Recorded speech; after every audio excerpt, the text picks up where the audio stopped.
Yon, bali ito. Ito yung isa naming klase na nahuli namin ditong mga hipon ito.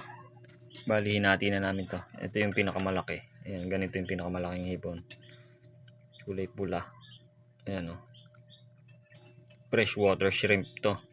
Hindi ito galing sa dagat. Ayan o.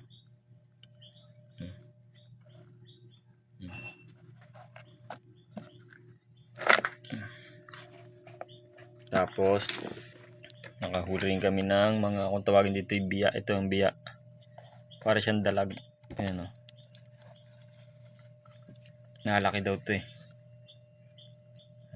Ayan siya.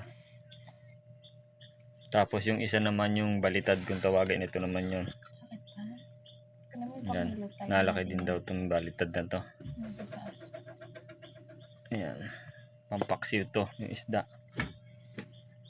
Ayan. Tapos ito naman yung ulabas, yung mga suso sa ilog. Ganito itsura niya, bilog. Ayan o. Kasi yung ilalim niya. Yan yung ulabas kung tawagin dito. Ito yung pinakamabilis na makuha dito na pang ulam. Kahit umaga, kahit gabi, makakuha kanya sa ilog. Ayan. Tapos ito yung mga, ang tawag dito? Kimpi kung tawagin ito. Mga alimasag na to.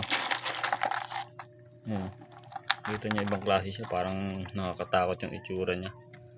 Ito yung batik-batik na violet yung pang-ipit niya.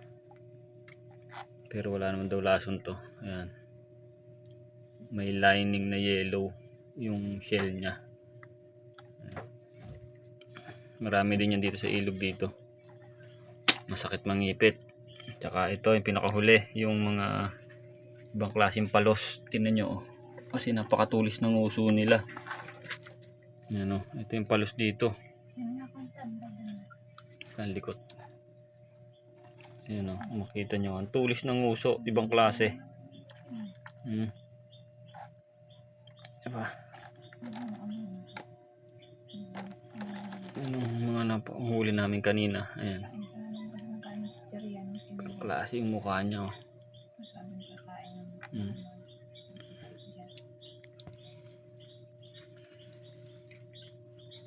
Diba?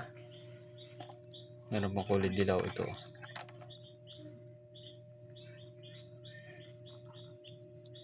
Ganun din yung itsura, matulis din.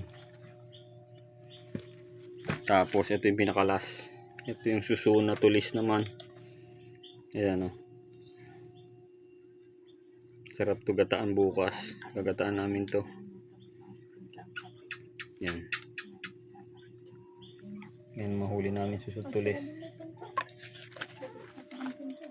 Yan sila.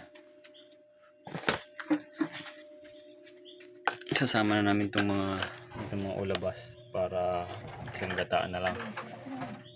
Yan. Nasa taas lang ang padlock mo. Kaya mo? Alright.